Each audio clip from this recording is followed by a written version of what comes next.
Hi everyone, my name is Ravish and I teach philosophy and literature, and welcome back to my YouTube channel. In this video, we are going to study neoclassical criticism.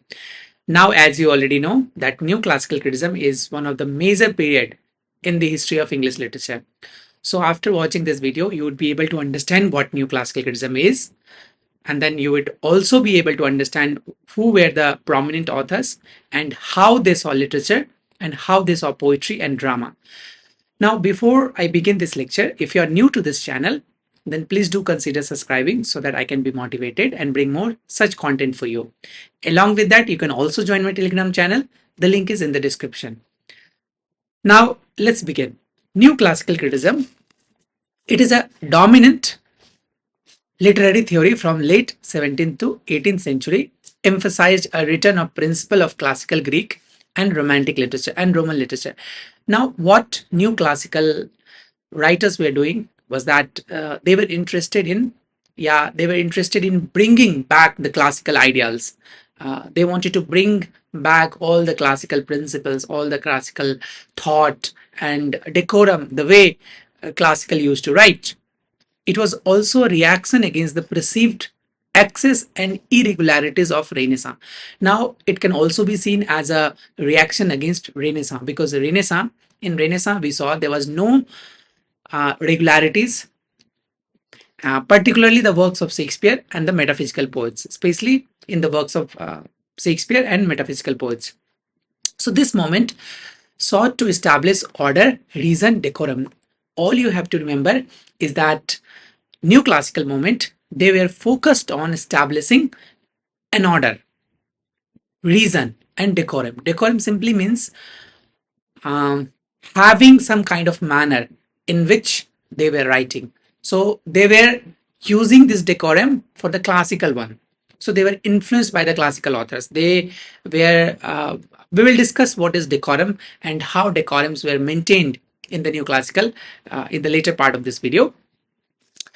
And then they believe that literature should be a reflection of universal human truth, not individual emotions.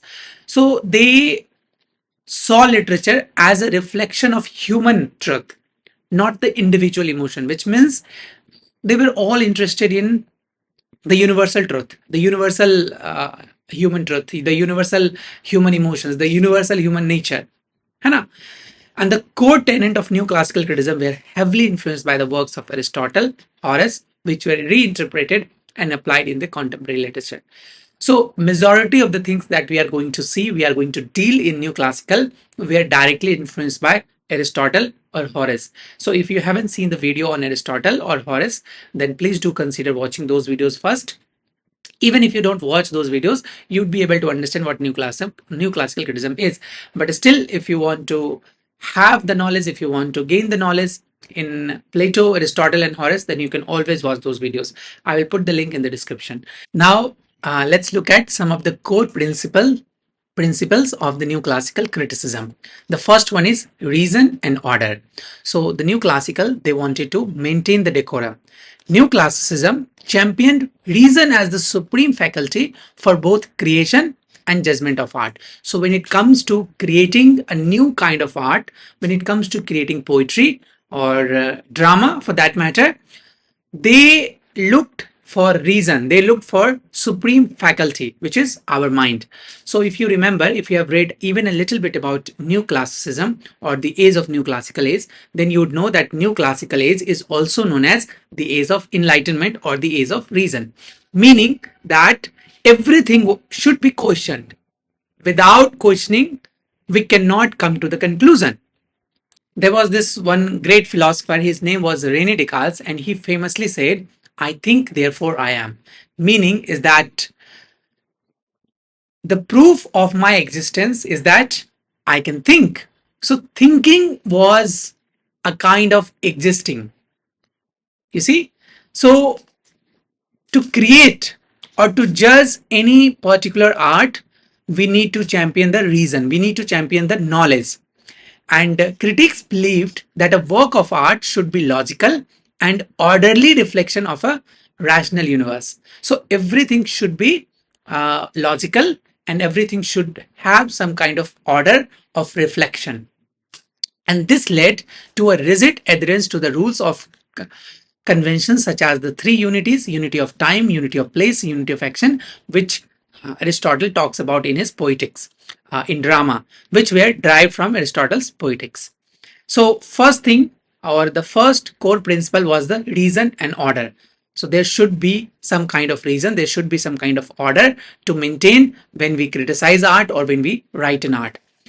Next is universal truth. So, everything for them should reflect as a universal truth. Now, neoclassical critique believed that the literature should not focus on individual or specific experiences, but on universal human truth. So, everything should be based upon the universal truth. So, if something is not universally acknowledged, if something is not universally truth, then that does not belong in literature for the neoclassicals. And art's purpose was to instruct and delight. And it did by presenting a refined and generalized view of human nature. This is encapsulated in Samuel Johnson's famous critique on Shakespeare. Shakespeare is above all writers. So, famously, Dr. Johnson said about Shakespeare that Shakespeare is above all writers, at least above all modern writers, the poet of nature. So, when it comes to defining Shakespeare, he said that Shakespeare is the poet of nature and he's above everyone else. He holds up his readers a faithful mirror of manners and the life. So when it comes to mirroring what life is all about, when it comes to mirroring the way human being lives, so Shakespeare does it better than all other writers. Now, next is imitation of the ancients. So they were imitating ancient. They were trying to, write literature in a manner that ancient were writing. So the new classicist revered the classical writers. Revered simply means they were adoring, they were loving, they were respecting the classical writers such as Homer, Virgil, Horace, Aristotle, and viewing them as a model of perfection. So according to them, the classicals and the Greeks or the Romans, they perfected themselves when it comes to literature or when it comes to art. And they believed that by imitating the form and the style of ancients, they could achieve a similar level of excellence. So, in order to receive or in order to achieve a similar level of excellence, they must, they must imitate the ancients. And this concept is summarized by Alexander Pope's famous line from his essay on criticism: to copy nature is to copy them. So when you copy nature, when you try to understand nature, when you imitate nature, for that matter, when you imitate nature, then you are imitating the classicals, because the classicals were very good at imitating nature. Next was maintaining decorum. Decorum is simply means giving respect, for the writers, for the writing. The principle, this principle referred to the idea of appropriateness and propriety in art. So there should be a proper way of writing a poetry that classical were very good at. It dictated that characters, language, style should be suitable for the genre and the subject matter. So every subject has a different way of writing poetry. Like for instance, poetry has a different way of writing, or drama has a different way of writing. So the language should be different. I'm just giving you example. For example, tragic hero should speak in an elevated formal style, while comic character could use everyday language. So whenever you read a classical work, whenever you read a classical drama or poetry, you will find that the main poet, the main hero, the main character will always have an elevated and formal style of writing or formal style of tone or speech. But when it comes to a comic character, the author makes sure that the language should be written in a common prose.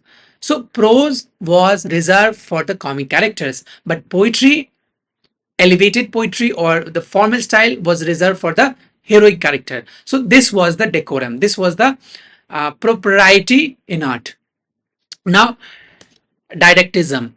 Neoclassical critics held that the primary purpose of literature was to instruct as well as to please, which means didactism simply means someone to teach someone moral actions. So especially Alexander Pope believed, because if you read an essay on criticism, then you will find that he was trying to make a certain kind of criticism. He wanted to write a certain kind of criticism through which he can teach moral qualities to the critics.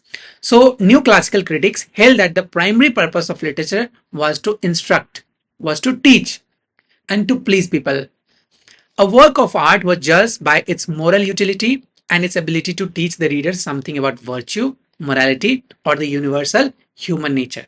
So, the only thing that they believed was that all art should have some kind of moral or virtuous story in it, that can speak for the universal human nature.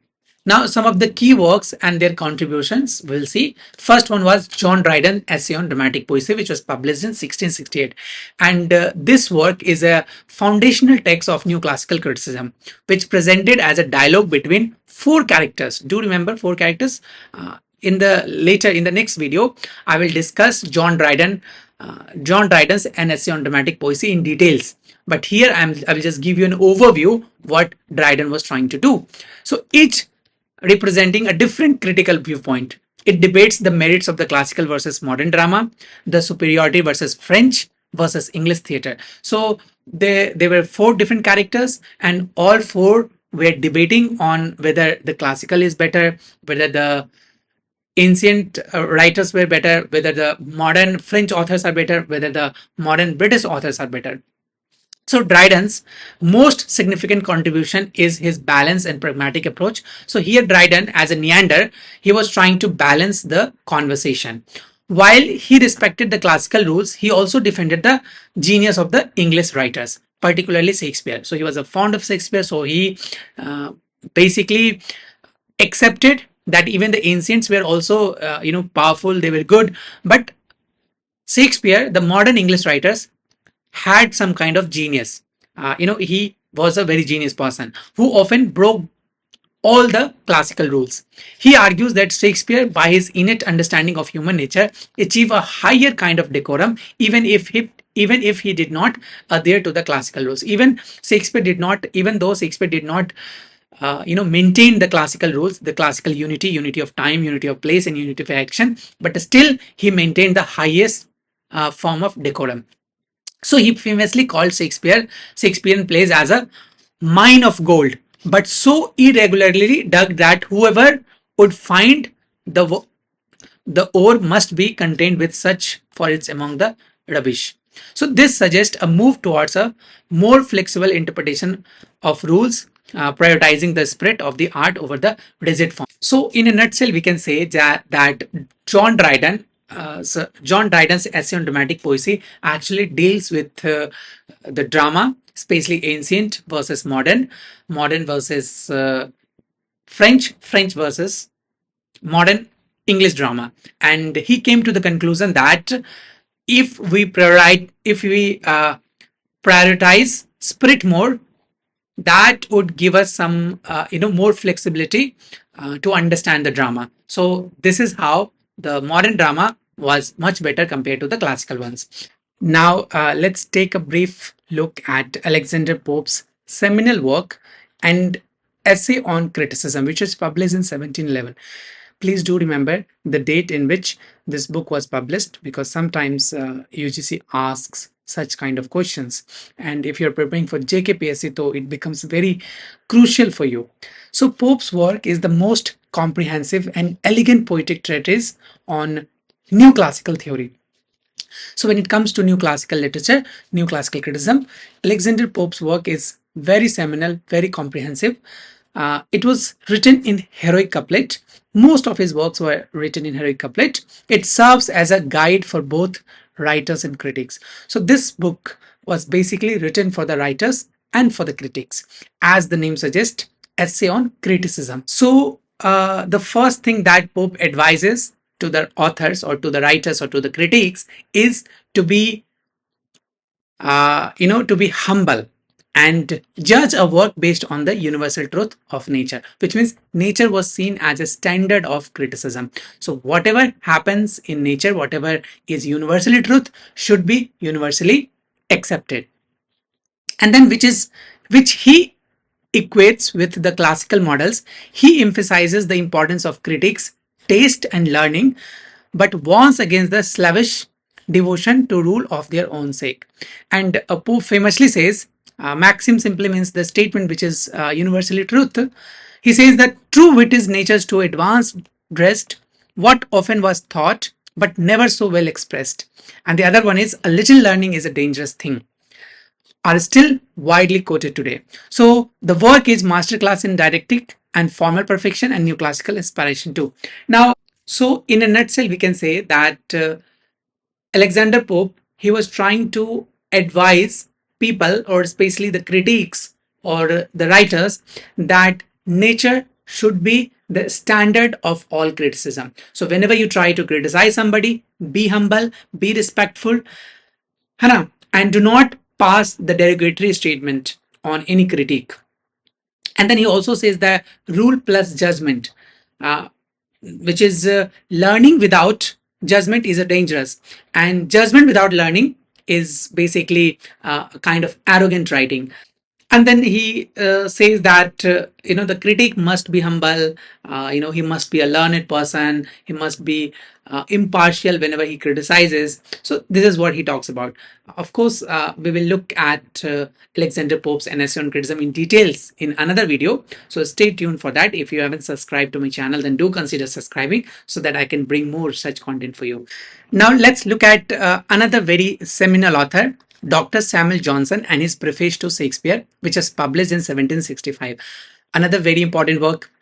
Here, Johnson's preface is considered the pinnacle of neoclassical criticism and also marks the beginning of its decline, as it introduces element of more romantic sensibility. Now, Dr. Johnson, he was moving away from neoclassical, as well as he was writing within the classical forum, and he introduces element of more romantic sensibility, and we will come to that.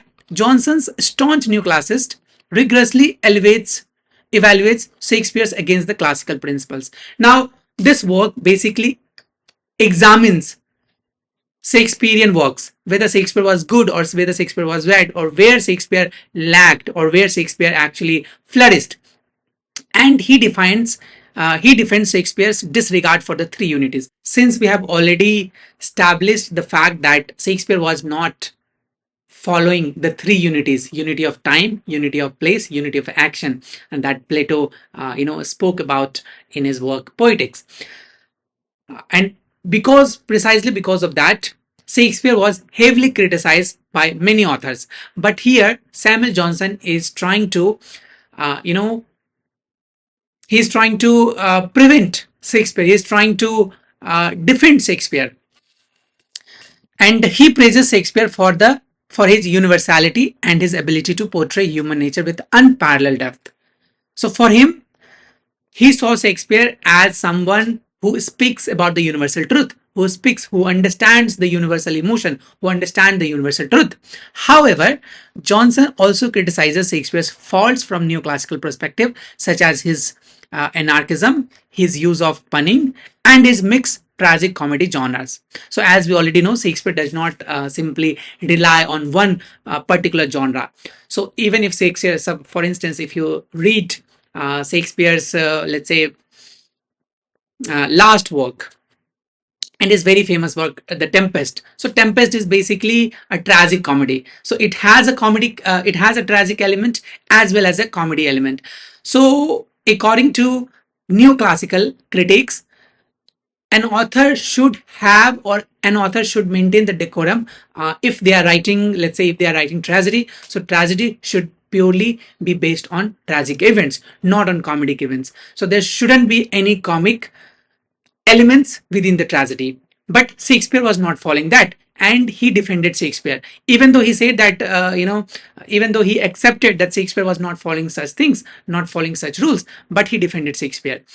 And then Johnson's work is a testament to neoclassical ideals of balanced judgment, a critic that both praises and censures with reason. His famous sermon is that Shakespeare is the poet of nature who provides just representation of general truth. So Shakespeare is someone who is a poet of nature and who provides, who gives the representation, who represents the universal truth. So in a nutshell, we can say he praises Shakespeare's universality and the representation of human nature. Also, Shakespeare has this timeless, relevancy, because if you read his character, you will feel that he's talking about yourself, he's talking about you, and there is some kind of, freedom within him, and even the place is justified when he talks about, not following the unity of place, time, and action, which is also justified because drama is all about society. It's all about universal truth. It's all about universality. So he says that even Shakespeare was not following these things, these elements. Still, Shakespeare's play elevates all these things. Hai na? So that's all for today. I hope you found this lecture useful. If you did, then do consider subscribing if you haven't subscribed the channel yet. Also, you can also join my Telegram channel. The link is in the description. Whenever I post something new, I will update you there. Along with that, stay tuned because I'm bringing more such content for you. And that's all. See you again in the next video. Bye bye.